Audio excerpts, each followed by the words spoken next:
তো হ্যালো বন্ধুরা, দেখো আজকে সকালে পুকুরে জাল ফেলার সময় একটা ছোট্ট সাপ পড়েছে।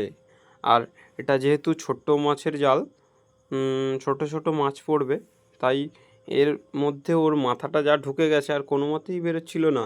তারপরে আমি অনেক চেষ্টা করলাম ওকে ছেড়ে দেওয়ার জন্য, রেস্কিউ করার জন্য, কিন্তু পারছিলাম না, কারণ ওর মাথাটা এমনভাবে ছোট্ট ফাঁসে ঢুকে গেছে কোনো মতেই বের করতে পারছিলাম না। আর ভয়ও হালকা হালকা লাগছিল, কারণ আগে যখন ছোট ছিলাম, 2-3 বছর আগে, তখন যখন ঘেরিতে অথবা পুকুরে যেতাম, এরকম সাপ ছাড়াতে তখন ভয় করতো না, অনেক দিন পর করছিলাম, তাই হালকা ভয়ও লাগছিল। শেষমেশ সাপটিকে আমি বাঁচাতে পারলাম না, কারণ ও ছোট্ট মাথায় এমনভাবে ঢুকে গেছে, যার জন্য সাপটি মারা যায়। বের তো আমি করে দিয়েছি, তারপরে ও মারা যায়। এরকম রিস্ক করে ভিডিও বানাই। আর তোমরা লাইক কমেন্ট শেয়ার করলে এরকম রেস্কিউরও ভিডিও আমি